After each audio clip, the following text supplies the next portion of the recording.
Okay, right, so we have a limit problem here. It says, as t goes to 0, find the limit of this expression. Okay, so the first step is just to work this out, the brackets. So to do that, we need to find the common denominator for both of these guys. So as you can see, this t is included here, right? So the common denominator of both of these guys is just this thing. So we don't really need to multiply them by each other. Okay? So, knowing that, I'm just going to write 1 over t, 1 plus t, extending this line. Alright, minus, because we have minus here. So, I'm taking this common denominator, dividing it by itself, and yeah, just divide it by itself and it's going to give us 1, so that's why there's 1 here, minus this common denominator divided by t. Okay, if I divide this thing by t, I'm just going to be left with that. So and that times 1 is just going to be this thing here. Alright? If you don't understand this part, you could just check out your I guess grade 7 or grade math, where they deal with subtraction of fractions. Alright, so from here I'm going to look at this fraction. If I plug in 0 for t, this is going to become 0, and 0 times anything is 0, so my denominator is going to be 0, which is not a good thing, right? So I can't do it. And I look at the top. When I look at the top, I see something that looks like a conjugate. Something that could be multiplied by its conjugate, right? So if you remember this formula here that says a minus b, a plus b is equal to a squared minus b squared. Okay? There's a formula like that. So its conjugate is going to be exactly the same thing, but just plus here. Alright, so I'm going to multiply this fraction by, I'm going to say this is multiplication sign, 1 plus t, the bottom 1 plus t.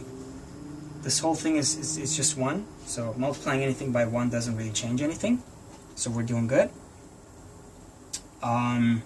Yeah, and then let's see the result. So, multiplication of fractions is really easy. You just multiply the numerators and denominators and just keep the line.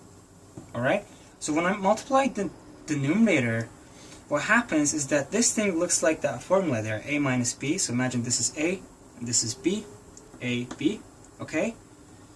So if that looks like that formula, then I'm just going to multiply 1 by 1, which is a squared, and which is just 1, minus b times b.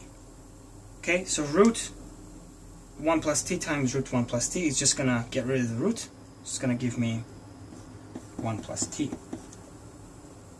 Alright, and at the bottom I have t 1 plus t times 1 plus t.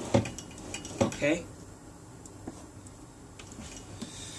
Alright, so let's work this out now. So the top is going to be negative t. The bottom is going to be t 1 plus t times 1 plus t. Okay, I'm hoping this is clear. So this times that is itself, plus this times that. Yes. Okay, we're doing good. Alright, that is equal to... Alright, now the trick here is, first of all, we can't plug in 0 for t here, because if we do, this is 0 plus 0. The denominator is 0 again, so we have to do something about it, right? We see t's here, and there's t there. So we could pull them out like this.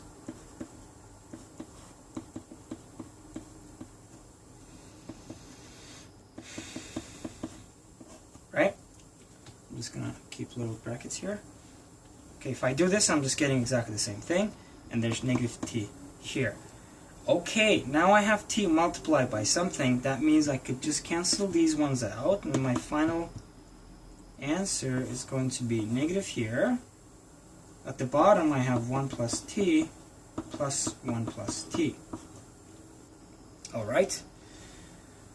This negative just means negative 1. Right? And then I know that this limit, t goes 0 in this limit. Right? So I could just plug in, this is this thing, 0 for that. Then I'm going to get negative 1 divided by 1 plus 0 is 1, and then square root of 1 is just 1, so 1 plus 0, and that's negative half. Okay, that's our final answer. Hope everything is clear. If not, please let me know. Okay.